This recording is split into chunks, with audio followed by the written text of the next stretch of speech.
نہ ایمانی روح ان میں ہے، نہ ایمانی روح کی برکت، بلکہ ادنا سے ادنا درجہ توحید کا جو مخلوق پرستی سے پرہیز کرنا ہے وہ بھی ان کو نصیب نہیں ہوا، اور ایک اپنے جیسے عاجز و ناتوان کو خالق سمجھ کر اس کی پرستش کر رہے ہیں۔ یاد رہے کہ توحید کے 3 درجے ہیں۔ سب سے ادنا درجہ یہ ہے کہ اپنے جیسی مخلوق کی پرستش نہ کریں، نہ پتھر کی، نہ آگ کی، نہ آدمی کی، نہ کسی ستارے کی۔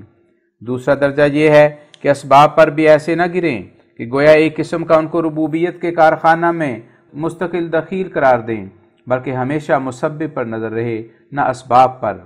تیسرا درجہ توحید کا یہ ہے کہ تجلیات الہیہ کا کامل مشاہدہ کر کے ہر یک غیر کے وجود کو کل عدم قرار دیں، اور ایسا ہی اپنے وجود کو بھی، غرض ہر یک چیز نظر میں فانی دکھائی دے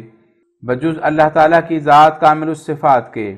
یہی روحانی زندگی ہے کہ یہ مراتب ثلاثہ توحید کے حاصل ہو جائیں۔ اب غور کر کے دیکھ لو کہ روحانی زندگی کے تمام جاویدانی چشمے محض حضرت محمد مصطفیٰ صلی اللہ علیہ وسلم کی طفیل دنیا میں آئے ہیں۔ یہی امت ہے کہ اگرچہ نبی تو نہیں مگر نبیوں کی مانند خدا تعالیٰ سے ہم کلام ہو جاتی ہے، اور اگرچہ رسول نہیں مگر رسولوں کی مانند خدا تعالیٰ کے روشن نشان اس کے ہاتھ پر ظاہر ہوتے ہیں، اور روحانی زندگی کے دریا اس میں بہتے ہیں، اور کوئی نہیں کہ اس کا مقابلہ کر سکے۔ کوئی ہے کہ جو برکات اور نشانوں کے دکھلانے کے لیے مقابل میں کھڑا ہو کر ہمارے اس دعوے کا جواب دے؟ ہر طرف فکر کو دوڑا کے تھکایا ہم نے، کوئی دین محمد سا نہ پایا ہم نے۔ کوئی مذہب نہیں ایسا کہ نشان دکھلاوے، یہ ثمر باغ محمد سے ہی کھایا ہم نے۔ ہم نے اسلام کو خود تجربہ کر کے دیکھا، نور ہے نور، اٹھو دیکھو سنایا ہم نے۔ اور دینوں کو جو دیکھا تو کہیں نور نہ تھا، کوئی دکھلائے اگر حق کو چھپایا ہم نے۔ تھک گئے ہم تو انہی باتوں کو کہتے کہتے، ہر طرف دعوتوں کا تیر چلایا ہم نے۔ آزمائش کے لیے کوئی نہ آیا ہر چند، ہر مخالف کو مقابل پہ بلایا ہم نے۔ یوں ہی غفلت کے لحافوں میں پڑے سوتے ہیں، وہ نہیں جاگتے 100 بار جگایا ہم نے۔ جل رہے ہیں یہ سبھی بغضوں میں اور کینوں میں، باز آتے نہیں ہر چند ہٹایا ہم نے۔ آؤ لوگوں کہ یہیں نور خدا پاؤ گے، لو تمہیں طور تسلی کا بتایا ہم نے۔ آج ان نوروں کا ایک زور ہے اس عاجز میں، دل کو ان نوروں کا ہر رنگ دلایا ہم نے۔ جب سے یہ نور ملا نور پیغمبر سے ہمیں، ذات سے حق کے وجود اپنا ملایا ہم نے۔ مصطفیٰ پر تیرا بے حد ہو سلام اور رحمت، اس سے یہ نور لیا بار خدایا ہم نے۔ ربط ہے جان محمد سے میری جاں کو مدام، دل کو وہ جام لبالب ہے پلایا ہم نے۔ اس سے بہتر نظر آیا نہ کوئی عالم میں، لاجرم غیروں سے دل اپنا چھڑایا ہم نے۔ مردے قہر ہوئے آنکھ میں اغیار کے ہم، جب سے عشق اس کا تہے دل میں بٹھایا ہم نے۔ زوم میں ان کے مسیحائی کا دعویٰ میرا، افطرا ہے جسے از خود ہی بنایا ہم نے۔ کافر و ملحد و دجال ہمیں کہتے ہیں،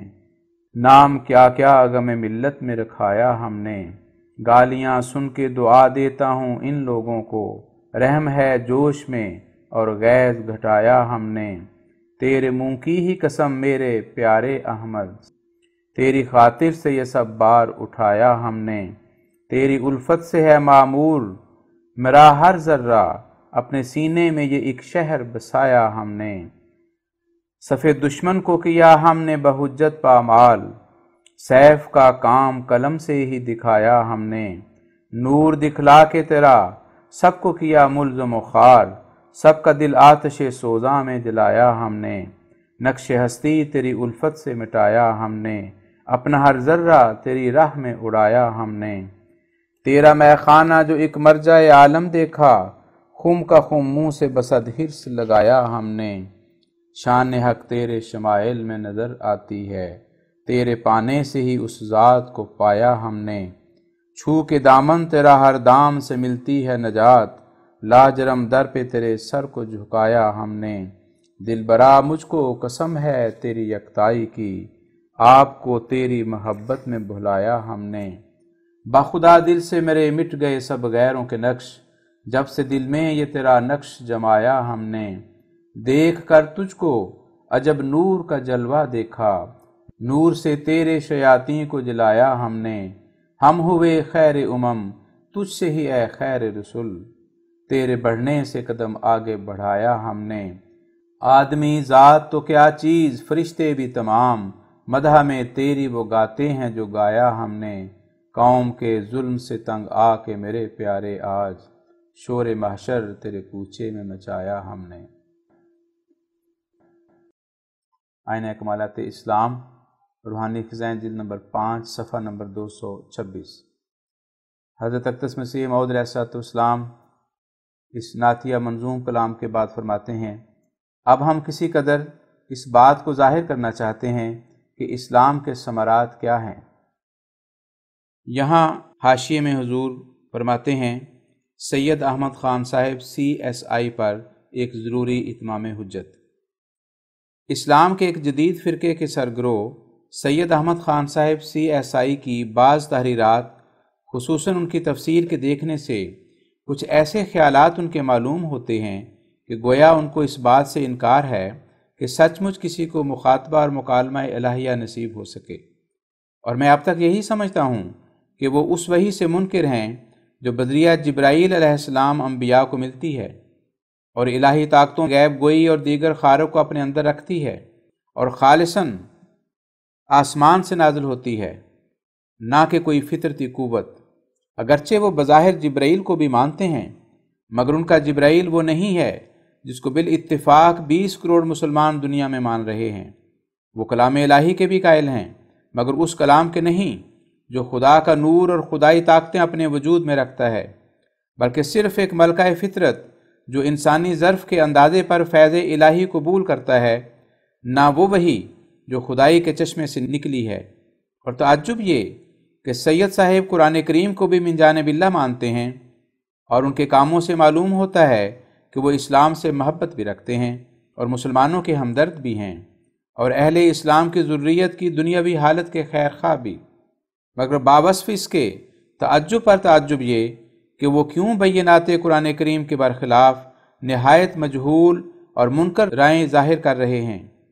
اس کا باعث ایک ناگہانی ابتلا معلوم ہوتا ہے جس میں وہ پھنس گئے، اور وہ یہ کہ قبل اس کے کہ وہ قرآن کریم کی تعلیمات میں تدبر کرتے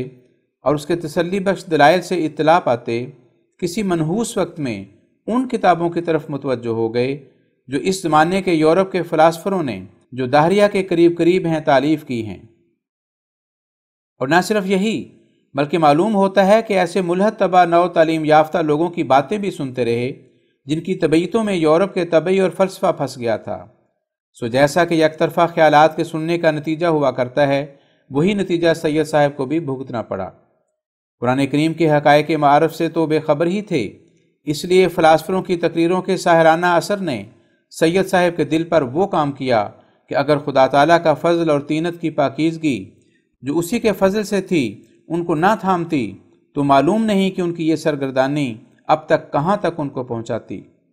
سید صاحب کی یہ نیک منشی در حقیقت قابل تعریف ہے کہ انہوں نے بہرحال قرآن شریف کا دامن نہیں چھوڑا، گو صاحباً اس کے منشا اور اس کی تعلیم اور اس کی ہدایتوں سے ایسے دور جا پڑے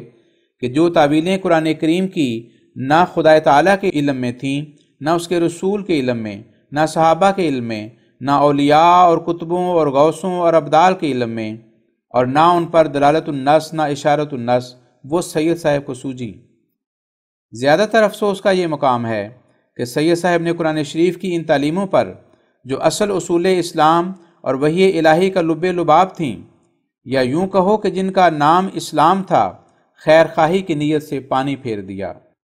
اور اپنی تفسیر میں آیات بینات قرآن کریم کی ایسی بعید از صدق و انصاف تعویلیں کیں کہ جن کو ہم کسی طرح سے تعویل نہیں کہہ سکتے، بلکہ ایک پیرایا میں قرآن کریم کی پاک تعلیمات کا رد ہے۔ سید صاحب کے ہر یک فکرے سے ایسا معلوم ہوتا ہے کہ گویا اس نئے فلسفہ سے جو یورپ نے پیش کیا ہے ان کا دل کانپتا اور لرزتا ہے اور ان کی روح اس کو سجدہ کر رہی ہے۔ ہم نے جس کسی ایسے مقام سے ان کی تفسیر کو دیکھا جہاں انہیں قرآن کریم سچ مچ فلسفہ موجود کے مخالف یا بظاہر نظر مخالف معلوم ہوتا تھا، وہاں یہی پایا کہ سید صاحب اقراری مدعا علیہ کی طرح فلسفے کے قدموں پر گر پڑے اور فلسفی تعلیمات کو بسر و چشم قبول کر کے تعویلات رقیقہ کے ساتھ قرآن کریم کی طرف سے ایسی ذلت کے ساتھ سلوک کا پیغام پہنچایا کہ جیسے عاجز اور مغلوب دشمن درماندہ ہو کر اور ہر طرف سے رک کر چند کچے اور بیہودہ عذرات سے مصالحہ کا طالب ہوتا ہے۔ ہم کو یہ شوق ہی رہا کہ سید صاحب کی کوئی ایسی تالیف بھی دیکھیں جس میں سید صاحب نے کوئی تیز تلوار فلسفہ موجودہ پر چلائی ہو اور مخالفت کے موقع پر بغیر کسی تعویل کے قرآن کریم کا بول بالا ثابت کیا ہو، مگر افسوس کہ یہ ہمارا شوق پورا نہ ہوا۔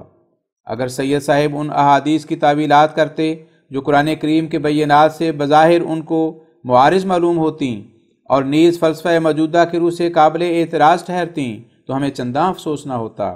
کیونکہ ہم خیال کرتے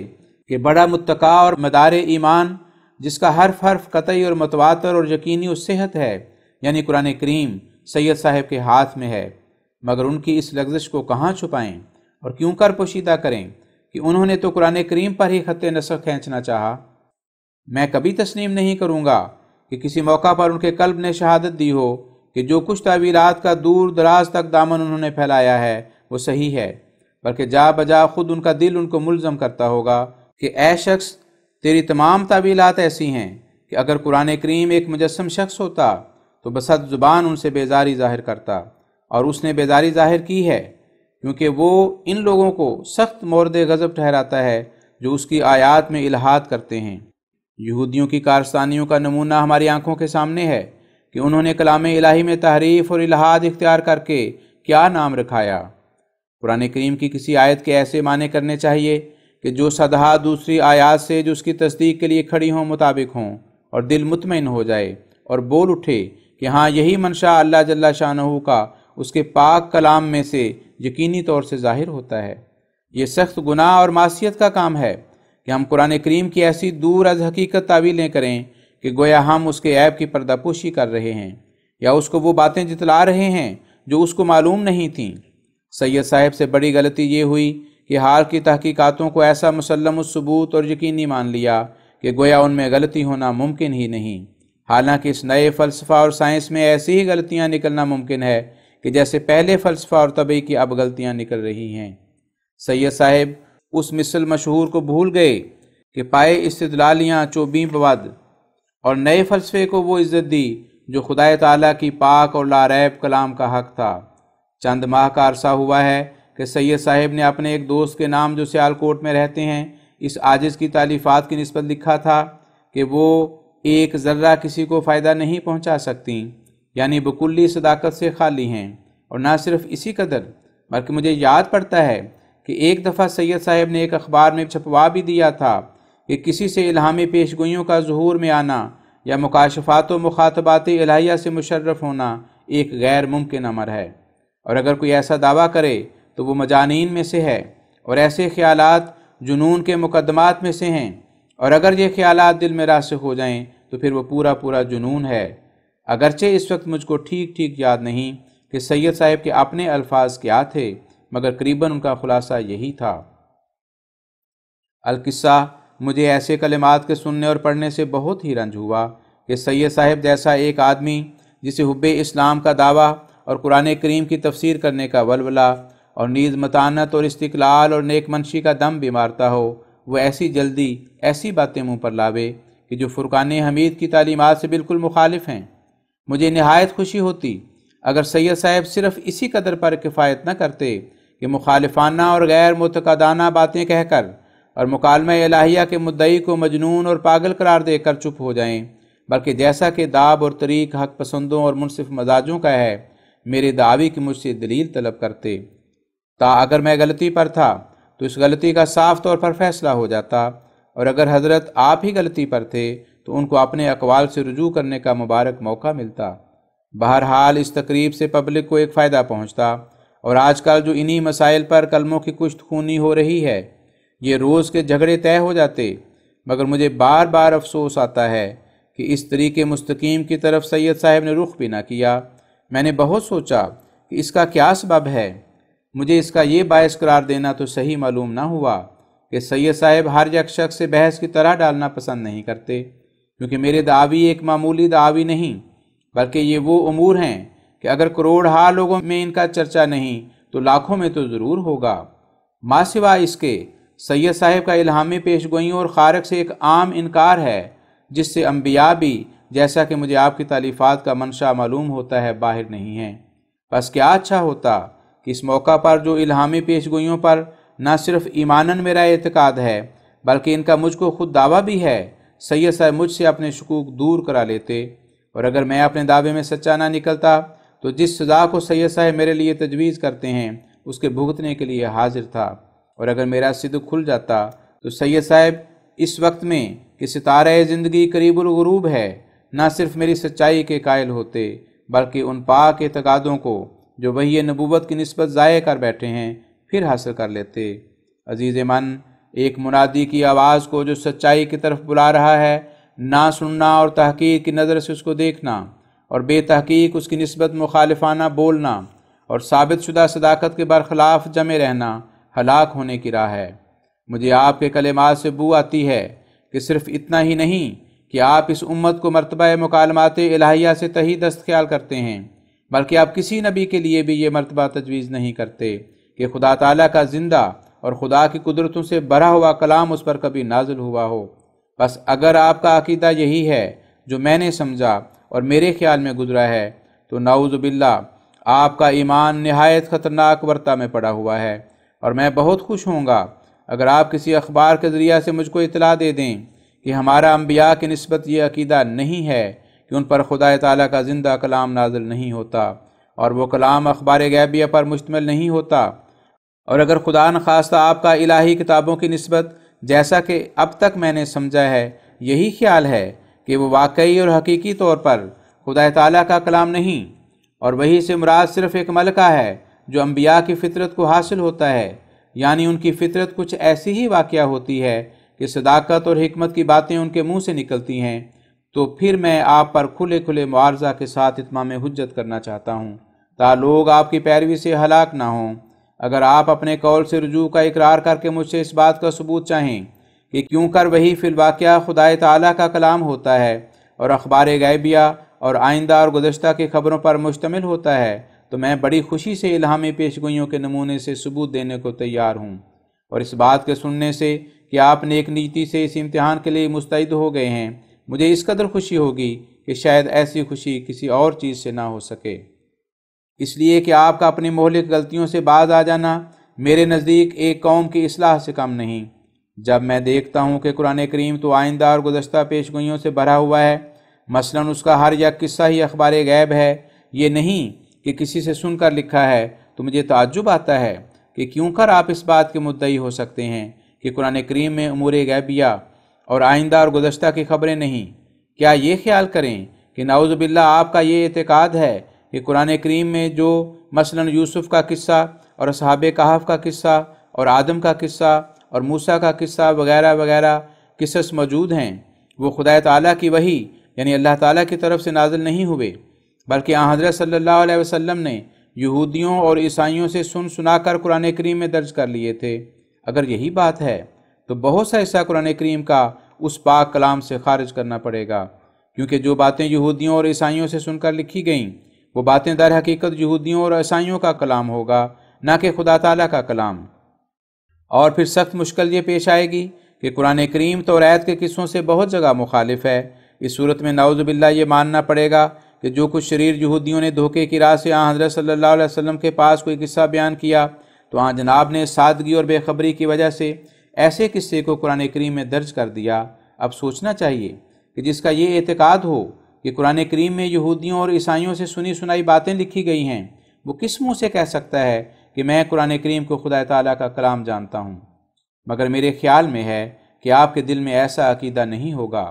وہ مغربی فلسفے کا ستارہ کیسا ہی چمکدار آپ کو دکھلائی دیا ہو، مگر نعوذ باللہ یہ کب ہو سکتا ہے کہ آپ کی حالت اس حد تک پہنچ جائے کہ وہ گہرا اور مضبوط عقیدہ اسلام کا، جو نہ صرف اسلامی حیثیت سے بلکہ سیادت کی طینت سے بھی آپ کے وجود میں ہے، یعنی یہ کہ قرآن کریم کا لفظ لفظ وحی مطلوب ہے، آپ کے دل سے یکلخت اکھڑ گیا ہو، اور بجائے اس کے یہ خیال باطل دل میں جم گیا ہو کہ قرآن کریم کے قصص اور اخبارات ماضیہ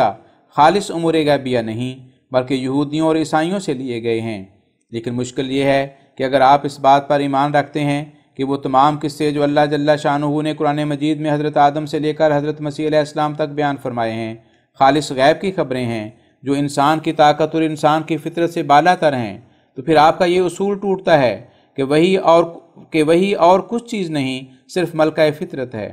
کیونکہ انسان کی فطرت خدائی کی طاقتیں اپنے اندر پیدا نہیں کر سکتی۔ ہر یک انسان کی فطرت اسی قدر ملکہ رکھتی ہے جو اس کی بشریت کے مناسب حال ہے،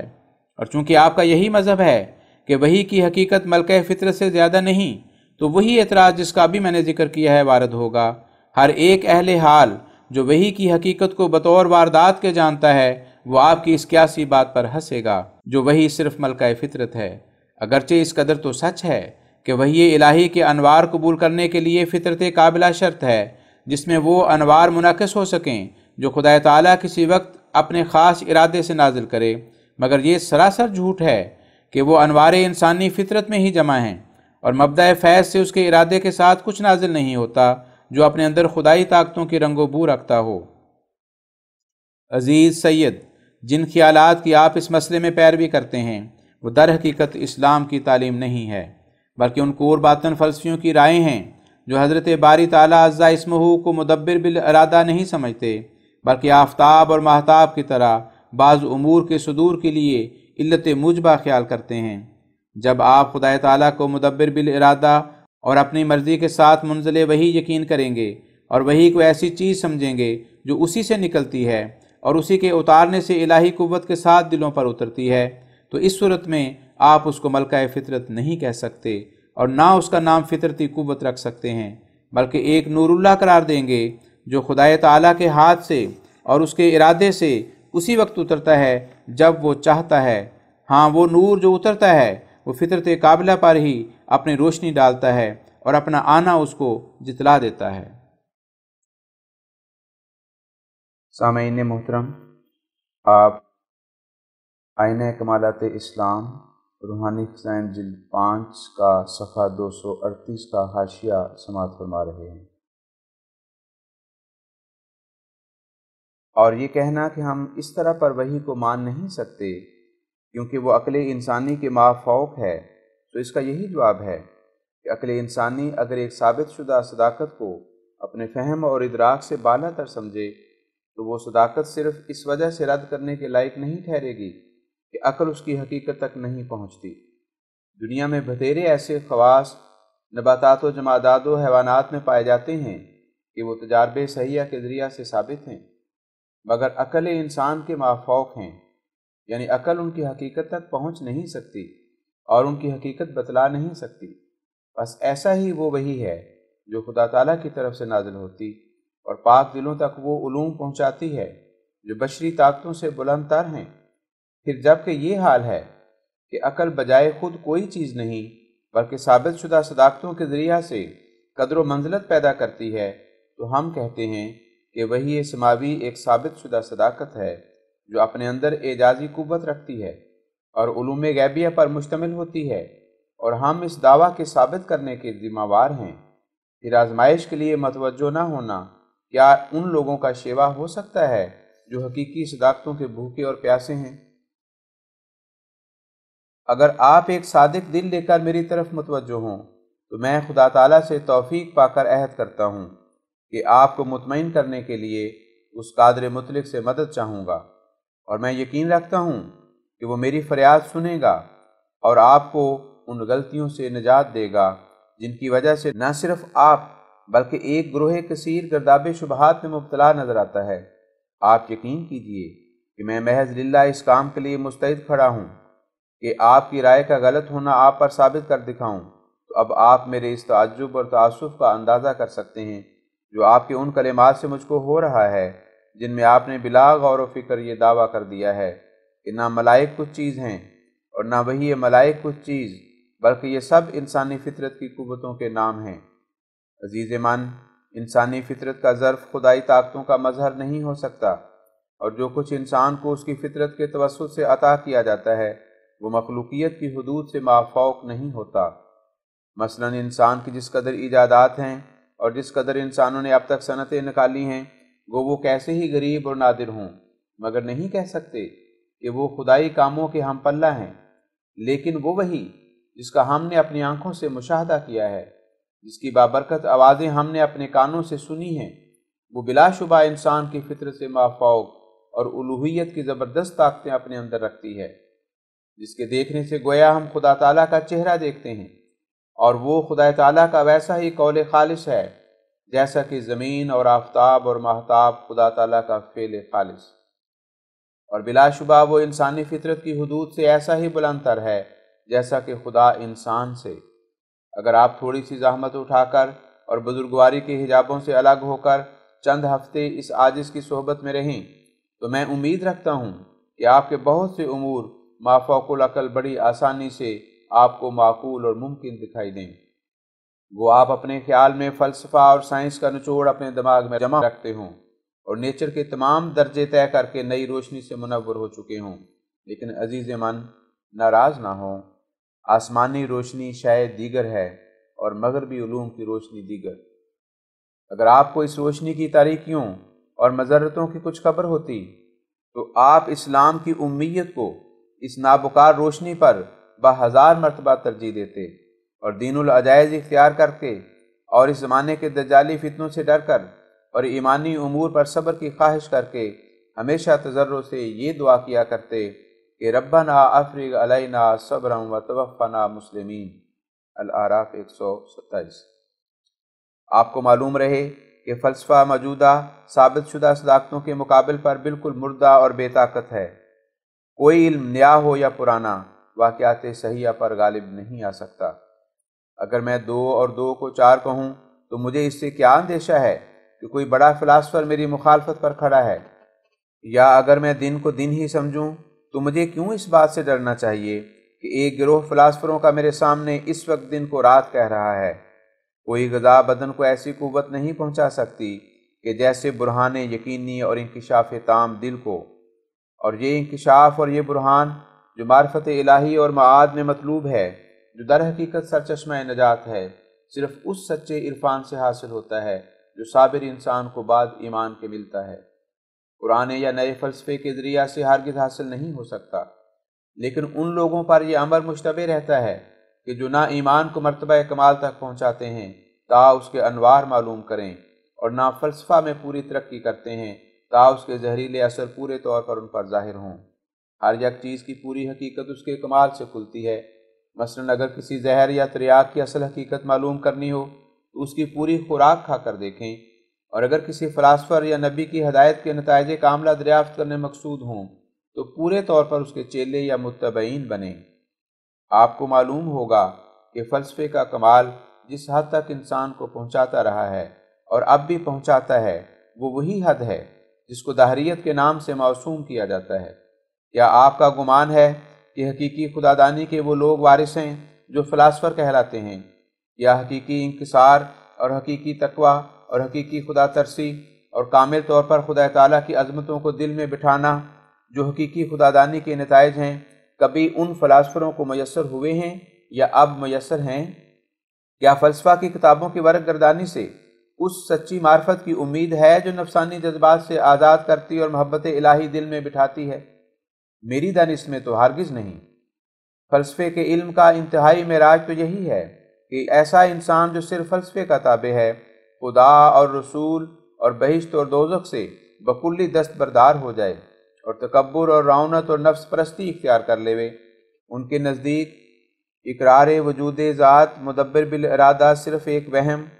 اور صوم و صلاۃ تضییع اوقات اور فکر معاد مجنونانہ خیال ہے۔ یہی ان کی تو رگ و پے میں وہ باتیں پھیلی ہوئی ہیں جو ایک پرزور انجن کی طرح ہر دم دہریت کی طرف کھینچتی چلی جاتی ہیں۔ اسلامی حکمت اور معرفت کا مرکز دائرہ وجود باری اور اس کے مدبر بالارادہ ہونا اور اس کا واحد لا شریک ہونا ہے، اور اسی کے مناسب حال ہمارے دین کے تمام مسائل ہیں، اور فلسفیوں کی حکمت اور معرفت کا اصل مرکز دائرہ دہریت ہے، اور اسی کے مناسب حال ان کی تمام تحقیقاتیں ہیں۔ ہاں، ان میں سے بعض ایسے بھی ہیں جو صرف برائے نام خدا تعالیٰ کو علت العلل سمجھتے ہیں، لیکن اس کو مدبر بالارادہ اور اپنی مخلوق میں متصرف اور عالم جمیع جزیات کائنات یقین نہیں رکھتے، اور کوئی اختیار یا تصرف اس کا عالم پر تسلیم نہیں کرتے، سو وہ بھی در حقیقت داہریوں کے چھوٹے بھائی ہیں۔ یہ سچ ہے کہ انسان جہاں سچائی دیکھے اس کو لے لے، لیکن ہمیں نہیں چاہیے کہ مسموم کھانوں میں سے ایک کھانے کو اس خیال سے کھانے لگیں کہ غالباً اس میں زہر نہیں ہوگا۔ یہ یقینی امر ہے کہ ہر ایک شخص اپنے اصول کے موافق کلام کرتا ہے، اور تمام جزئی مباحث اور تحقیقات پر اصول کا اثر پڑا ہوا ہوتا ہے۔ پھر جبکہ فلاسفروں کا اصل عقیدہ دہریت یا اسی کے قریب قریب ہے، تو کیا امید ہو سکتی ہے کہ ان کے دوسرے مباحث میں جو اسی اصول کے زیر سلسلہ چلے جاتے ہیں کوئی صلاحیت اور رشد کی بات ہوگی؟ اور خدا تعالیٰ کے کلام نے ہمیں کون سی ضرورت اور حاجت ان کی طرف باقی رکھی ہے، تاہم دانستہ ایسی خطرناک راہ کو اختیار کریں جو ہمیشہ ہلاکت تک پہنچاتی رہی ہے۔ ہر یک مسلمان 5 وقت اپنی نماز میں یہ دعا پڑھتا ہے کہ اہدنا الصراط المستقیم صراط الذین انعمت علیہم، اور خدا تعالیٰ نے آپ فرما دیا ہے کہ صراط مستقیم نبیوں کی راہ، صدیقوں کی راہ، شہیدوں کی راہ ہے۔ پھر ہم سخت نادان ہوں گے اگر ہم ان راہوں کے طلبگار نہ ہوں جن کی طلب کے لیے خدا تعالیٰ نے ہمیں حکم دیا ہے، اور فلسفیوں کے پیچھے بھٹکتے پھریں، اور یہ خیال کہ ہم کو اپنے جمعی عقائد ایسے معقولی طور پر ثابت کر لینے چاہیے کہ جیسے ہندسہ اور حساب اور بعض حصے علوم طبی کے ثابت ہیں، کیونکہ انسان مکلف بعقل ہے، بس جو باتیں ہماری عقل سمجھ نہ سکے وہ قبول کرنے کے لائق نہیں ہیں۔ یہ سخت مضر اور مہلک دھوکہ ہے کہ جو آپ کو لگا ہوا ہے، اور اسی وجہ سے آپ کی یہ حالت ہے کہ آپ علم اور مذہب کو دو چیز رکھنا نہیں چاہتے، بلکہ جمیع مسائل اور عقائد مذہب کو ایسا علم بنانا چاہتے ہیں جو ہندسہ اور حساب کی طرح یا اس سے بھی بڑھ کر ہو۔ مگر افسوس کہ آپ یہ نہیں سوچتے کہ اگر علم دین اور دینی عقائد ایسے علوم بدیہہ میں سے ہوتے کہ جیسے 2 اور 2 4، تو پھر کیا وجہ تھی کہ ان کے ماننے اور تسلیم کرنے سے ہمیں نجات کا وعدہ دیا جاتا؟ میں نہیں سمجھ سکتا کہ کسی بدیہی بات کے ماننے اور قبول کرنے سے نجات کو کیا تعلق ہے۔ اگر میں یہ کہوں کہ میں نے مان لیا کہ اب تک جو 30 نومبر 1892 ہے سید صاحب صحیح سالم زندہ موجود ہیں، یا اگر میں قبول کر لوں کہ فی الواقعہ اتوار کے بعد پیر آتا ہے اور در حقیقت 20 کا نصف 10 ہوتے ہیں، تو کیا مجھے ان باتوں پر ایمان لانے اور مان لینے سے کسی ثواب کی توقع رکھنی چاہیے؟ پھر اگر مثلاً وجود ملائک کا اشیاء مشہودہ محسوسہ کی طرح ہوتا، مثلاً ایسا یقینی ہوتا کہ خدا تعالیٰ آپ کو کوئی فرشتہ پکڑ کر دکھا دیتا اور آپ ملائک کو ہاتھوں سے ٹٹول لیتے اور آنکھوں سے دیکھ لیتے، اور ایسا ہی بہشت کی نہریں اور حور اور غلمان آپ کو علی گڑھ میں بیٹھے ہوئے نظر آ جاتیں، اور شراب طہور کا کوئی پیالہ بھی پی لیتے اور دوزخ بھی سامنے نظر آتا، تو میں نہیں سمجھ سکتا کہ ان تمام کھلم کھلے ثبوتوں کے بعد آپ کا آمنا و صدقنا کہنا کیا وزن رکھتا۔ میرے عزیز سید، وقت گزرتا جاتا ہے، جلد اس نازک و ضروری مسئلے کو سمجھ لو کہ مدار اجر ایمان پر ہے، اور ایمان اسی طرز کے ماننے کا نام ہے کہ جب امور مسلمہ چند قرائن سے تو ممکن الوجود نظر آویں مگر ہنوز مخفی اور مستور ہوں، کیونکہ ایسے امور کے ماننے سے انسان خدا تعالیٰ کے نزدیک صادق ٹھہر جاتا ہے۔ وجہ یہ کہ اس نے اس کے نبی اور رسول کی خبر کو مان لیا اور اس کے پیغمبر کو مخبر صادق سمجھ لیا، سو اس صدق اور حسن ظن سے وہ بخشا جاتا ہے۔ اس دقیق بھید کو تلاش کرنا ہر یک عقل مند کا فرض ہے کہ خدا تعالیٰ نے کیوں ایسا کیا کہ جن امور پر ایمان لانے کی تکلیف تھی ان کو ایسا مخفی اور مستور رکھا کہ وہ اس دنیا کی عقل اور اس دنیا کی حکمت اور اس دنیا کے علم سے کھل نہیں سکتے۔ مثلاً ایمانیات میں سے سب سے مقدم امر خدا تعالیٰ کی ہستی اور اس کے علیم اور حکیم اور قادر مطلق اور متبر بالارادہ اور واحد لا شریک اور ازلی ابدی اور ذو العرش اور پھر ہر یک جگہ حاضر ناظر ہونے پر ایمان لانا ہے۔ مگر بجز قیاسی باتوں اور خود تراشیدہ خیالات کے اور کون سا پتہ ان امور کا عقل لگا سکتی ہے؟ اور کیوں کر ایسا شخص جو انکشاف حقیقت کا بھوکا پیاسا اور زندہ خدا کی معرفت چاہتا ہے عقل کے یک طرفہ اور ناکافی استدلالات پر مطمئن ہو سکتا ہے؟ عقل انسانی 1000 سوچے اور گو لاکھ دفعہ زمین اور اجرام آسمانی کی پرحکمت بناوٹ پر نظر غور کرے، لیکن وہ یہ دعویٰ نہیں کر سکتی کہ اس عالم کا کوئی سانع ہے، کیونکہ ایسا دعویٰ تو تب کرے کہ اس کو دیکھا بھی ہو، اس کا کوئی پتہ بھی لگا ہو۔ ہاں اگر عقل دھوکہ نہ کھاوے اور دوسری طرف رخ نہ کرے تو یہ کہہ سکتی ہے کہ اس ترتیب محکم اور ترکیب ابلغ اور اس کاروبار پر حکمت کا کوئی ثانی ہونا چاہیے، مگر ہے اور ہونا چاہیے میں جس قدر فرق ہے وہ ظاہر ہے۔ اور یہ بات بھی بطور تنزل ہم نے بیان کی ہے، ورنہ جنہوں نے خدا تعالیٰ کے وجود کا پتہ لگانے میں صرف اپنی عقل ہی کو امام بنایا اور فقط اسی کی راہبری سے کسی منزل تک پہنچنا چاہا، ان کو عقل نے جس جگہ پہنچایا ہے وہ یہی ہے کہ یا تو وہ لوگ آخرکار داہریہ ہو گئے اور یا خدا تعالیٰ کو ایسے ضعیف طور پر مانا جو نہ ماننے کے برابر تھا۔ اب جب کہ خدا دانی کے مرتبہ پر ہی عقل مندوں کا یہ حال ہوا اور بسم اللہ ہی غلط ہوئی، تو پھر دوسرے امور غیبیہ کا عقل انسانی کو کچھ پتہ لگ جانا کیا امید رکھیں؟ سو اس سوال کا جواب کہ یہ ایمانی امور کیوں مخفی رکھے گئے وہی ہے جو ابھی ہم لکھ چکے ہیں، یعنی خدا تعالیٰ کی رحمت اور بخشش اور فضل نے ان امور مخفیہ کو انسان کی نجات کے لیے ایک راہ نکالی، کیونکہ خدا تعالیٰ نے اپنی ہستی کو جو علت العلل ہے اور اپنے ملائک کو جو باذن ہی تعالیٰ مدبرات امور ہیں اور روز قیامت کو جو تجلی گاہ قدرت تامہ ہے اور بہشت اور دوزخ اور حقیقت نبوت اور رسالت اور وحی کو عقل مندوں کی نظر سے پوشیدہ کیا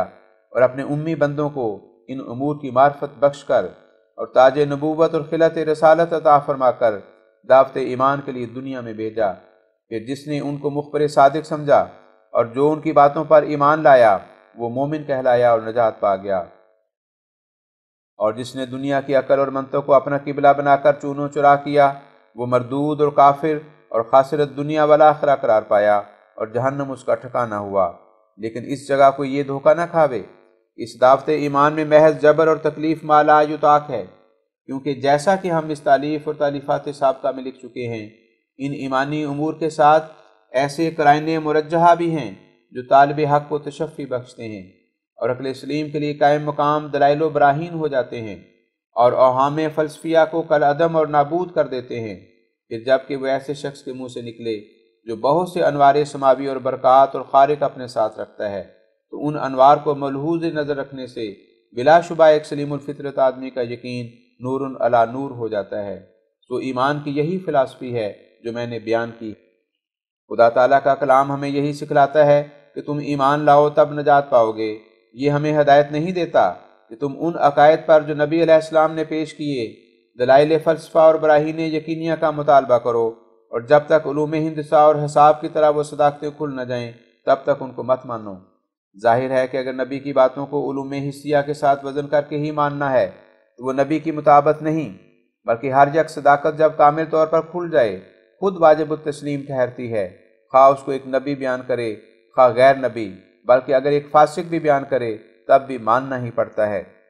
جس خبر کو نبی کے اعتبار پر اور اس کی صداقت کو مسلم رکھ کر ہم قبول کریں گے وہ چیز ضرور ایسی ہونی چاہیے کہ گو عند العقل صدق کا بہت زیادہ اعتبار رکھتی ہو، مگر کذب کی طرف بھی کسی قدر نادانوں کا وہم جا سکتا ہو۔ تاہم صدق کی شک کو اختیار کر کے اور نبی کو صادق قرار دے کر اپنی نیک ظنی اور اپنے فراست دقیقہ اور اپنے ادب اور اپنے ایمان کا اجر پا لیں، یہی لب لباب قرآن کریم کی تعلیم کا ہے جو ہم نے بیان کر دیا ہے۔ لیکن حکماء اور فلاسفر اس پہلو پر چلے ہی نہیں، اور وہ ہمیشہ ایمان سے لاپرواہ رہے اور ایسے علم کو ڈھونڈتے رہے جس کا فی الفور قطعی اور یقینی ہونا ان پر کھل جائے۔ مگر یاد رہے کہ خدا تعالیٰ نے ایمان بالغیب کا حکم فرما کر مومنوں کو یقینی معرفت سے محروم رکھنا نہیں چاہا، بلکہ یقینی معرفت کے حاصل کرنے کے لیے ایمان ایک زینہ ہے، جس زینے پر چڑھنے کے بغیر سچی معرفت کو طلب کرنا ایک سخت غلطی ہے۔ لیکن اس زینے پر چڑھنے والے معارف صافیہ اور مشاہدات شافیہ کا ضرور چہرہ دیکھ لیتے ہیں۔ جب ایک ایماندار بحیثیت ایک صادق مومن کے احکام اور اخبار الہی کو محض اس جہت سے قبول کر لیتا ہے کہ وہ اخبار اور احکام ایک مخبر صادق کے ذریعہ سے خدا تعالیٰ نے اس کو عطا فرمائے ہیں، تو عرفان کا انعام پانے کے لیے مستحق ٹھہر جاتا ہے۔ اس لیے خدا تعالیٰ نے اپنے بندوں کے لیے یہی قانون ٹھہرا رکھا ہے کہ پہلے وہ امور غیبیہ پر ایمان لا کر فرمانبرداروں میں داخل ہوں اور پھر عرفان کا مرتبہ عطا کر کے سب عقدے ان کے کھولے جائیں۔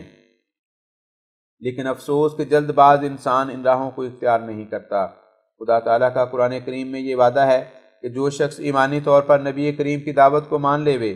تو وہ اگر مجاہدات کے ذریعہ سے ان کی حقیقت دریافت کرنا چاہے وہ اس پر بذریعہ کشف اور الہام کے کھولے جائیں گے، اور اسی کے ایمان کو عرفان کے درجے تک پہنچایا جائے گا۔ اور اس وعدے کا صدق ہمیشہ راست بازوں پر جو مجاہدات سے خدا تعالیٰ کو ڈھونڈتے ہیں ظاہر ہو جاتا ہے۔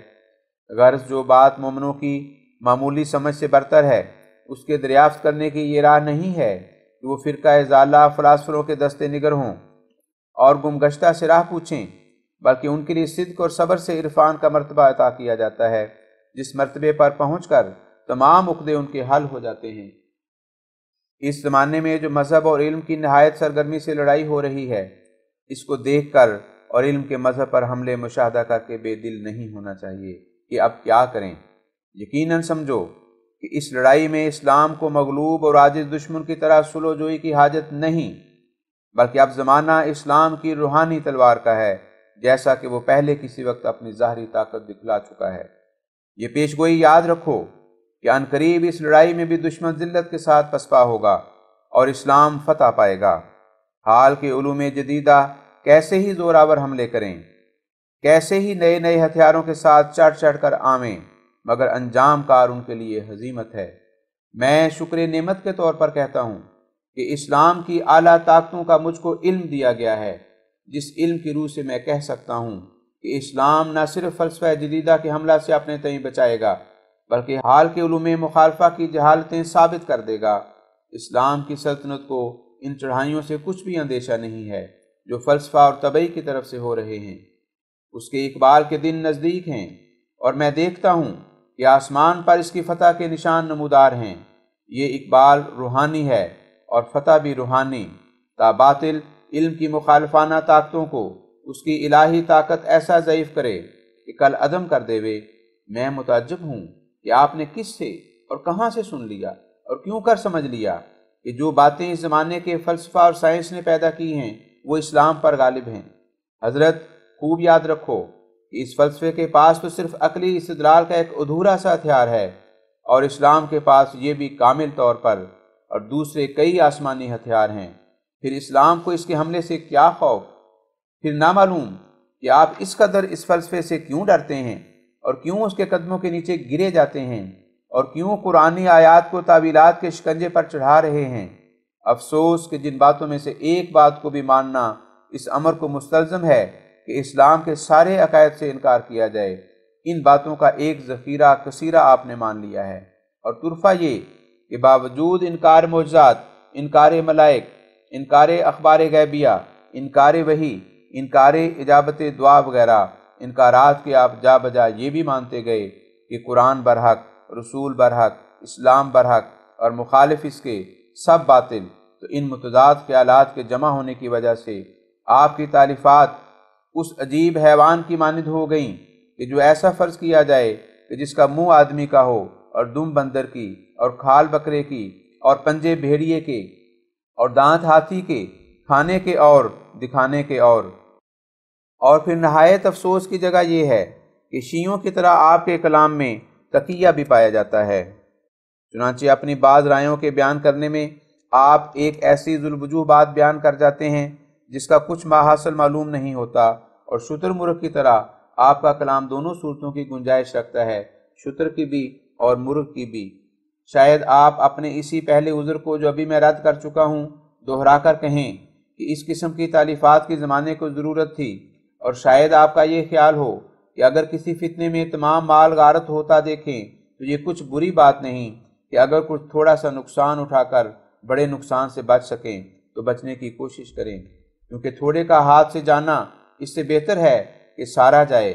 لیکن یہ تمام خیالات آپ کے قلت تدبر سے ہوں گے۔ آپ کو یاد رہے کہ قرآن کا ایک نقطہ یا شوشہ بھی اولین اور آخرین کے فلسفے کے مجموعی حملے سے ذرا سے نقصان کا اندیشہ نہیں رکھتا۔ وہ ایسا پتھر ہے کہ جس پر گرے گا اس کو پاش پاش کرے گا، اور جو اس پر گرے گا وہ خود پاش پاش ہو جائے گا۔ پھر آپ کو دب کر سلو کرنے کی کیوں فکر پڑ گئی؟ آپ نے اسلام کے لیے بجز اس کے اور کیا کیا ہے کہ فلسفہ موجودہ کے بہت سے باطل خیالات کو مان لیا، اور اس کتاب کو جس کے ایک ایک حرف سے شان خدا نظر آتی ہے فلاسفروں کے خیالات کے تابع کرنا چاہا، اور گر کر سلو کے لیے مجبوری ظاہر کی۔ سو میرے خیال میں آپ کی یہ کاروائیاں اس زمانے کے دجالی فتنوں سے بچا نہیں سکتی، بلکہ اس کی شاخوں میں سے یہ بھی ایک شاخ ہے کیونکہ آپ نے اسلامی قلعہ کے اندر ہو کر دشمنوں کے لیے دروازہ کھول دیا اور مسلمانوں کے ہاتھ پاؤں باندھنے میں کوشش کی تا دشمن با آرام و امن اس شہر میں داخل ہو کر جس طرح چاہیں دست برد کریں اور مسلمان کچھ ہاتھ پیر نہ ہلا سکیں۔ مگر میری یہی رائے ہے کہ آپ نے یہ طریق عمدن اختیار نہیں کیا۔ بلا شبہ آپ کی نیت بخیر ہوگی، کیونکہ آپ کی تالیفات سے یہ بھی مترشح ہوتا ہے کہ آپ کے اسلامی خیر خواہ ہونے میں شک نہیں، وہ آپ کی خیر اندیشی در حقیقت بد اندیشی کا کام دے گئی۔ اور یہ قوم کی بدقسمتی ہے کہ ایک مسئلے کے پیرایا میں وہ ضرر آپ سے مسلمانوں کو پہنچ گیا کہ شاید کوئی مفسد بالجہر بھی ایسا ضرر نہ پہنچا سکتا۔ شاید آپ یہ عذر پیش کریں کہ اس طریق کے اختیار کرنے میں ایک حکمت عملی تھی، اور وہ یہ کہ آپ نے ایسے وقت میں یہ تالیفات کیں کہ جب مغربی علوم کے بعد اثر بہت قوت سے دنیا میں پھیلتے جاتے تھے اور طوفان ضلالت بہت طغیانی پر تھا، تو آپ نے نجاست خوروں کے لیے ایک نجاست بطور غذا کے پیش کر دی تا وہ اسلام سے باہر نہ جائیں، نجاست کھائیں، بارے اسلام میں تو رہیں۔ بس آپ کی نسبت بعض کا یہ مقولہ شاید کسی قدر ٹھیک ہو کہ اگر ایسے لوگوں کے لیے سید صاحب ایسی غذا پیش نہ کرتے تو خدا معلوم وہ کن حیوانات کی قطار میں مل جاتے۔ اگر آپ کی یہی نیت تھی تو پھر بھی میرے نزدیک غلطی سے خالی نہیں، کیونکہ آپ کسی کے بد مادے کو اس کے تقاضائے ظہور سے روک نہیں سکتے۔ اللہ جل شانہ فرماتا ہے کُلٌّ یعملُ علی شاکلتہ، بنی اسرائیل 85، یعنی ہر یک شخص اپنی فطرت کے موافق عمل کرتا ہے۔ انسان کو چاہیے کہ مسائل صحیحہ کا معلم ہو، چاہے کوئی ان کو قبول کرے یا رد کرے۔ یہی طریقے انبیاء ہے، نہ یہ کہ دوسرے کو اندھا دیکھ کر اپنی آنکھ بھی پھوڑے۔ شاید آپ کے دل میں یہ عذر بھی مخفی ہو کہ اس نئے فلسفہ کے طوفان کے وقت اسلام کی کشتی خطرناک حالت میں تھی، اور گو وہ کشتی جواہرات اور نفیس مال و متاع سے بری ہوئی تھی، مگر چونکہ وہ تہلکہ انگیز طوفان کے نیچے آ گئی تھی، اس لیے اس ناگہانی بلا کے وقت یہی مصلحت تھی، اور اس کے بغیر کوئی اور چارہ نہیں تھا کہ کسی قدر وہ جواہرات اور نفیس مال کی گٹھڑیاں دریا میں پھینک دی جائیں اور جہاز کو ذرا ہلکا کر کے جانوں کو بچا لیا جائے۔ لیکن اگر آپ نے اس خیال سے ایسا کیا تو یہ بھی خود روی کی ایک گستاخانہ حرکت ہے جس کے آپ مجاز نہیں تھے۔ اس کشتی کا نہ خداوند تعالی ہے نہ آپ۔ وہ بار بار وعدہ کر چکا ہے کہ ایسے خطرات میں یہ کشتی قیامت تک نہیں پڑے گی، اور وہ ہمیشہ اس کو طوفان اور باد مخالف سے آپ بچاتا رہے گا، جیسا کہ فرماتا ہے اِنَّا نَحْنُ نَزَّلْنَا الذِّکْرَ وَإِنَّا لَهُ لَحَافِظُونَ، الحجر 10۔ یعنی ہم نے ہی اس کلام کو اتارا اور ہم ہی اس کو بچاتے رہیں گے۔ سو آپ کو چاہیے تھا کہ آپ اس ناخدا کی غیبی ہدایت کا انتظار کرتے اور دلی یقین سے سمجھتے کہ اگر طوفان آ گیا ہے تو اب اس ناخدا کی مدد بھی نزدیک ہے جس کا نام خدا ہے، جو مالک جہاز بھی ہے اور ناخدا بھی۔ بس چاہیے تھا کہ ایسی بے رحمی اور جرأت نہ کرتے اور آپ ہی خود مختار بن کر بے بہا جواہرات کے صندوق اور زر خالص کی تھیلیاں اور نفیس اور قیمتی پارچات کی گٹھڑیاں دریا میں نہ پھینکتے۔ خیر، ہرچہ گزشت، اب میں آپ کو اطلاع دیتا ہوں اور بشارت پہنچاتا ہوں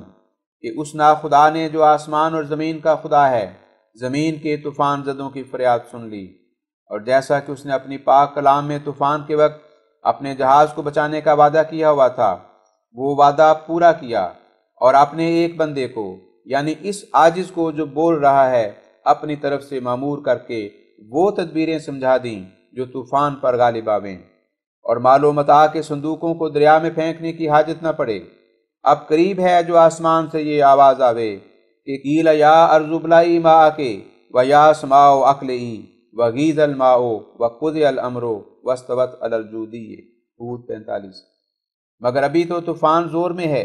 اسی طوفان کے وقت خدا تعالیٰ نے اس عاجز کو مامور کیا اور فرمایا وَاصْنَعِ الْفُلْكَ بِأَعْيُنِنَا وَوَحْيِنَا، یعنی تو ہمارے حکم سے اور ہماری آنکھوں کے سامنے کشتی تیار کر۔ اس کشتی کو اس طوفان سے کچھ خطرہ نہ ہوگا اور خدا تعالیٰ کا ہاتھ اس پر ہوگا۔ سو وہ خالص اسلام کی کشتی یہی ہے جس پر سوار ہونے کے لیے میں لوگوں کو بلاتا ہوں۔ اگر آپ جاگتے ہو تو اٹھو اور اس کشتی میں جلد سوار ہو جاؤ کہ طوفان زمین پر سخت جوش کر رہا ہے اور ہر یک جان خطرے میں ہے۔ اگر آپ انصاف پسند ہوں تو سب سے پہلے آپ اس طوفان کے وجود کا اقرار کر سکتے ہیں، بلکہ آپ نے تو کئی جگہ اقرار کر دیا ہے کہ اسلام کی کشتی کو طوفان سے بچانے کا وعدہ جو قرآن کریم میں موجود ہے، اس طوفان اور اس وعدے کا زمانہ یہی ہے۔ ایسے طوفان کا زمانہ اس امت پر کبھی نہیں آیا جو اب آ گیا۔ دنیا نے کبھی علم اور مذہب کی وہ لڑائیاں نہ دیکھیں جو اب ہو رہی ہیں۔ کبھی کسی پرانے طبعی اور فلسفہ نے اسلام کا ایسا نقش مٹانا نہ چاہا جو حال کا سائنس مٹانے کی فکر میں ہے۔ کون اس درجے کی عقلی اور علمی رہزنیوں کا پہلے زمانوں میں کوئی نشان دے سکتا ہے جن کو اب ہم بچشم خود دیکھ رہے ہیں؟ کس کی یہ طاقت ہے کہ اس معقولی طوفان کا نمونہ کسی پہلے وقت میں دکھاوے جس کو اب ہم دن رات مشاہدہ کر رہے ہیں؟ ان دقیق در دقیق فلسفیانہ اور دہریانہ حملوں کے پہلے وقتوں میں کہاں نظیر مل سکتی ہے، اور ان پیچ در پیچ عاقلانہ ہنگاموں کا قرون گزشتہ میں کہاں پتہ لگ سکتا ہے؟ اس قسم کی علمی اور عقلی آفات کسی پہلے زمانے میں کہاں ہیں جن کا اب اسلام کو سامنا ہوا ہے؟ کب اور کس وقت ایسی مشکلات کسی پہلے زمانے میں بھی پیش آئی تھیں جو اب پیش آ رہی ہیں؟ کیا آپ کو اس بات کا اقرار نہیں کہ یہ اشد درجے کے علمی مباحث کی مصیبتیں اور صعوبتیں جو اب اسلام پر وارد ہیں، اس کے پہلے زمانوں میں ایسی مصیبتیں کبھی وارد نہیں ہوئیں، اور نہ آدم سے لے کر این دم تک اس کی کوئی نظیر پائی جاتی ہے؟ کیا آپ اس بات کو نہیں مانتے کہ اس فلسفہ اور سائنس کی بلا اس بلا سے ہزارہا درجہ شدت اور غلظت میں بڑھ کر ہے جو یونانیوں کے علوم سے اسلامی ملکوں میں پھیلی تھی؟ کیا آپ اس امر واقعہ کو تسلیم نہیں کرتے کہ یہ دشمن جو اب پیدا ہوا ہے اپنی قوت بازو میں ان تمام دشمنوں کے مجموعے سے بڑھ کر ہے جو متفرق زمانوں میں پیدا ہوتے رہے ہیں؟ پھر آپ اس اقرار سے کہاں بھاگ سکتے ہیں کہ وہ پاک وعدہ جس کو یہ پیارے الفاظ ادا کر رہے ہیں کہ اِنَّا نَحْنُ نَزَّلْنَا الذِّكْرَ وَإِنَّا لَهُ لَحَافِظُونَ، الحجر 10، وہ انہی دنوں کے لیے وعدہ ہے جو بتلا رہا ہے کہ جب اسلام پر سخت بلا کا زمانہ آئے گا اور سخت دشمن اس کے مقابل کھڑا ہوگا اور سخت طوفان پیدا ہوگا، تب خدا تعالیٰ آپ اس کا معالجہ کرے گا اور آپ اس طوفان سے بچنے کے لیے کوئی کشتی عنایت کرے گا۔ وہ کشتی اس عاجز کی دعوت ہے۔ اگر کوئی سن سکتا ہے تو سنیں۔ آپ احادیث نبویہ کے تو سرے سے انکاری ہیں، پھر ہر ایک صدی پر مجدد آنے کی حدیث آپ کے سامنے پیش کرنا فضول ہے۔ آپ کیوں اس کو قبول کریں گے؟ اس سے تو فراغت ہے۔ مگر میں آپ کو اسی آیت مصوفہ بالا اور اسی کے مانند اور کئی آیتوں کی طرف توجہ دلاتا ہوں جو میں نے اس بحث کے موقع پر اسی کتاب میں لکھی ہیں۔ حضرت، یہ وہ زمانہ ہے اور یہ وہ آفات ہیں کہ جن کے لیے ضرور تھا کہ عنایت ازلی آپ ہی توجہ کرتی۔ قرآن کریم اسی زمانے کی بلاؤں کی طرف اشارہ کر کے فرماتا ہے کہ اِنَّا نَحْنُ نَزَّلْنَا الذِّكْرَ وَإِنَّا لَهُ لَحَافِظُونَ، الحجر 10، یعنی ہم نے ہی اس کلام کو اتارا اور ہم ہی اس کی عزت اور اس کی عظمت اور اس کی تعلیم کو دشمنوں کے حملوں سے بچائیں گے۔ پہلے وہ زمانے تھے کہ اسلام کی ظاہری تلوار نے بہت سی فضول بحثوں سے فراغت کر رکھی تھی، اور ظالم اور شریر طبع لوگوں کے لیے ان کے مناسب حال تدارک موجود تھا، اور عہد نبوت بھی قریب تھا، اور مسلمانوں میں تقوی اور طہارت اور سچی ہمدردی اسلام کی موجود تھی۔ اب یہ سب کچھ ندارت، اور اب اسلام جیسا روئے زمین میں کوئی غریب اور یتیم اور مسکین نہیں۔ اکثر اہل مقدرت اپنی عیاشیوں میں مصروف، اور ان کو اپنی دنیا کی عمارتوں کے بنانے اور اپنی لذات کے سامان تیار کرنے یا کسی قدر ننگ و ناموس کے لیے مال خرچ کرنے سے فراغت نہیں، اور مولوی لوگ اپنے نفسانی جھگڑوں میں پھنسے ہوئے ہیں اور دعوت اسلام کی نہ لیاقت رکھتے ہیں، نہ اس کا کچھ جوش، نہ اس کی کچھ پرواہ۔ اگر ان سے کچھ ہو سکتا ہے تو صرف اس قدر کہ اپنی ہی قوم اور اپنے ہی بھائیوں اور اپنے جیسے مسلمانوں اور اپنے جیسے کلمہ گویوں اور اپنے جیسے اہل قبلہ کو کافر قرار دیں، دجال کہیں اور بے ایمان نام رکھیں، اور فتویٰ لکھیں کہ ان سے ملنا جائز نہیں اور ان کا جنازہ پڑھنا روا نہیں، یہ ایسے ہیں اور ویسے ہیں اور کیا کیا ہیں۔ اور اس وقت کے پیر زادے اور گوشہ نشین بھی جو فقراء اور اہل اللہ کہلاتے ہیں، کانوں میں روئی دے کر بیٹھے ہوئے ہیں۔ اسلام کو ان کی آنکھوں کے سامنے ایک معصوم بچے کی طرح ماریں پڑ رہی ہیں، اور دشمن گلا گھونٹنے کو تیار ہے، لیکن ان سخت دل نام کے فقیروں کو کچھ بھی پرواہ نہیں۔ پھر اسلام کس سے مدد چاہے اور کس کو اپنا ہمدرد سمجھے؟ اول تو اسلام کے لیے ان تمام فرقوں سے کچھ خدمت ہوتی ہی نہیں، اور اگر شاد و نادر کسی سے ہو بھی تو وہ ریا اور ملونی سے خالی نہیں۔ پھر اگر اسلام اس وقت غریب نہیں تو پھر کس وقت ہوگا؟ اور اگر یہ مصیبت کے دن نہیں تو پھر اور کب آئیں گے؟ میں خدا تعالیٰ سے یقینی اور قطعی علم پا کر کہتا ہوں کہ یہ وہی سخت بلاؤں کے دن اور وہی دجالیت کا زمانہ ہے جس کے آنے کی نبی معصوم علیہ السلام نے خبر دی تھی۔ حال کے نادان مولوی انکار کرتے ہیں اور کہتے ہیں کہ یہ دجالیت کبریٰ اور فتن عظمیٰ کا زمانہ نہیں، مگر بات تو تب ہو کہ آدم سے لے کر تا این دم ان عظیم الشان فتنوں کے جو اسلام کے جگر پر حربے مار رہے ہیں کوئی نظیر پیش کر سکے۔ اور چونکہ اس زمانے سے بکلی صلاحیت اٹھ گئی اور حقیقی تقویٰ جاتی رہی، اور بعضوں کے ہاتھ میں صرف تقویٰ اور اعمال صالحہ کا پوست رہ گیا نہ مغز، اور بعضوں کے ہاتھ میں نہ پوست رہا اور نہ مغز، بجز خدا تعالیٰ کے پوشیدہ بندوں کے جو شاذ و نادر کے حکم میں ہیں۔ اس لیے یہ زمانہ ایسا نہ رہا کہ خمیر سے خمیر ہو اور ایک چراغ سے دوسرا چراغ روشن ہو سکے۔ اور خدا تعالیٰ نے دیکھا جو زمین بگڑ گئی اور کوئی نہیں جو آپ اصلاح کر سکتا ہو، ایک بھی نہیں۔ اور اس نے دیکھا کہ کاموں اور کلاموں اور نیات اور عبادات اور ارادات میں فساد رہ پا گیا ہے اور اعمال درست نہیں رہے، تب اس نے وعدے کے موافق آسمان سے اس مقدس شخص کی شبیہ کو اتارا جس کی پیروی کے دعویٰ کرنے والے بنیاد فساد اور زمین میں دجالیت کی نجاست پھیلانے والے تھے، اور اصلیت سے بگڑ کر دجال اکبر بن گئے تھے۔ اور چونکہ اس اترنے والے کے لیے یہ موقع نہ ملا کہ وہ کچھ روشنی زمین والوں سے حاصل کرتا یا کسی کی بیعت یا شاگردی سے فیض یاب ہوتا، بلکہ اس نے جو کچھ پایا آسمان کے خدا سے پایا۔ اسی وجہ سے اس کے حق میں نبی معصوم کی پیشگوئی میں یہ الفاظ آئے کہ وہ آسمان سے اترے گا، یعنی آسمان سے پائے گا، زمین سے کچھ نہیں پائے گا۔ اور حضرت عیسیٰ کے نام پر اس عاجز کے آنے کا سر یہ ہے کہ خدا تعالیٰ نے اس عیسائی فتنے کے وقت میں یہ فتنہ حضرت مسیح کو دکھایا، یعنی ان کو آسمان پر اس فتنے کی اطلاع دے دی کہ تیری قوم اور تیری امت نے اس طوفان کو برپا کیا ہے۔ تب وہ اپنی قوم کی خرابی کو کمال فساد پر دے کر نزول کے لیے بے قرار ہوا، اور اس کی روح سخت جنبش میں آئی، اور اس نے زمین پر اپنی ارادات کا ایک مظہر چاہا۔ تب خدا تعالیٰ نے اس وعدے کے موافق جو کیا گیا تھا مسیح کی روحانیت اور اس کے جوش کو ایک جوہر قابل میں نازل کیا، سو ان معنوں کر کے وہ آسمان سے اترا، اسی کے موافق جو ایلیا نبی یوحنا کے رنگ میں اترا تھا۔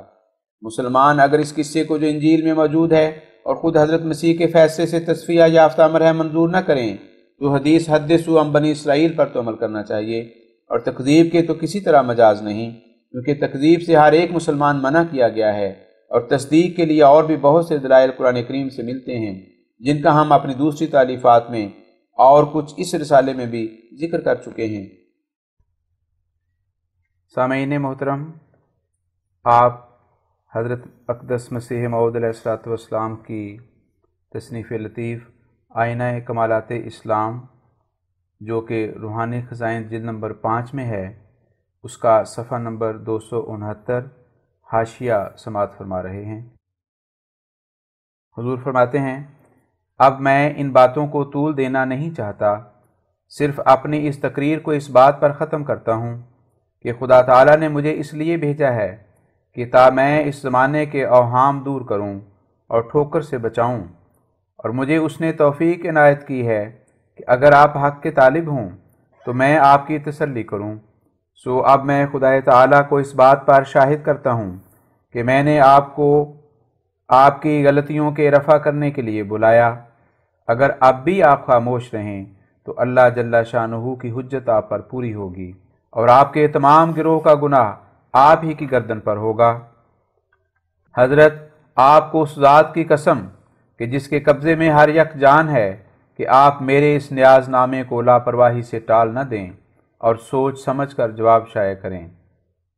اس حاشیے کے خاتمے پر میں محض للہ ان تمام صاحبوں کو جو سید صاحب کی تالیفات پر فریفتہ ہو رہے ہیں نصیحت کرتا ہوں کہ وہ اس بات پر غور کریں کہ آیا ایمان سے نجات ملتی ہے یا فلسفے سے۔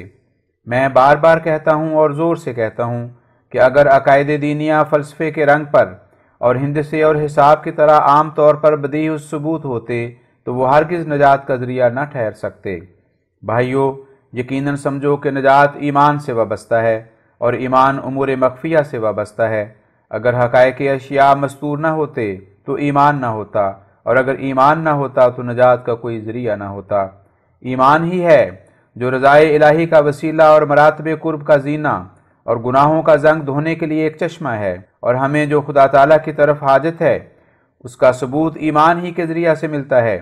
کیونکہ ہم اپنی نجات کے لیے اور ہر ایک دکھ سے راحت پانے کے لیے خدا تعالیٰ کے محتاج ہیں، اور وہ نجات صرف ایمان سے ہی ملتی ہے۔ کیا دنیا کا عذاب اور کیا آخرت کا، دونوں کا علاج ایمان ہے۔ جب ہم ایمان کی قوت سے ایک مشکل کا حل ہو جانا غیر ممکن نہیں دیکھتے تو وہ مشکل ہمارے لیے حل کی جاتی ہے۔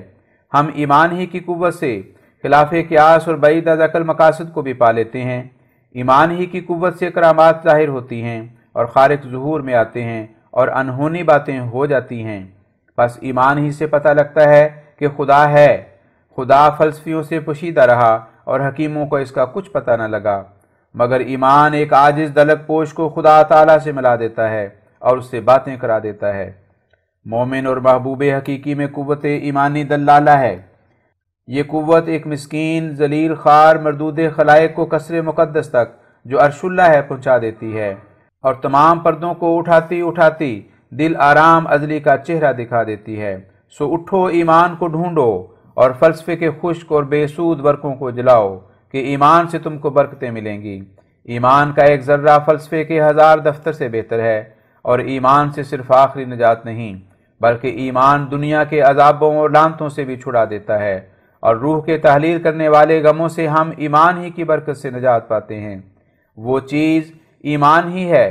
جس سے مومن کامل سخت گھبراہٹ اور قلق اور کرب اور غموں کے طوفان کے وقت اور اس وقت کہ جب ناکامی کے چاروں طرف سے آثار ظاہر ہو جاتے ہیں اور اسباب عادیہ کے تمام دروازے مقفل اور مسدود نظر آتے ہیں، مطمئن اور خوش ہوتا ہے۔ ایمان کامل سے سارے استبعاد جاتے رہتے ہیں، اور ایمان کو کوئی چیز ایسا نقصان نہیں پہنچاتی جیسا کہ استبعاد، اور کوئی ایسی دولت نہیں جیسا کہ ایمان۔ دنیا میں ہر یک ماتم زدہ ہے مگر ایماندار، دنیا میں ہر یک سوزش اور حرکت اور جلن میں گرفتار ہے مگر مومن۔ اے ایمان، کیا ہی تیرے ثمرات شیریں ہیں، کیا ہی تیرے پھول خوشبودار ہیں۔ سبحان اللہ، کیا عجیب تجھ میں برکتیں ہیں، کیا ہی خوش نور تجھ میں چمک رہے ہیں۔ کوئی ثریا تک نہیں پہنچ سکتا مگر وہی جس میں تیری کششیں ہیں۔ خدا تعالیٰ کو یہی پسند آیا کہ اب تو آوے اور فلسفہ جاوے، ولا راد لفضلہ۔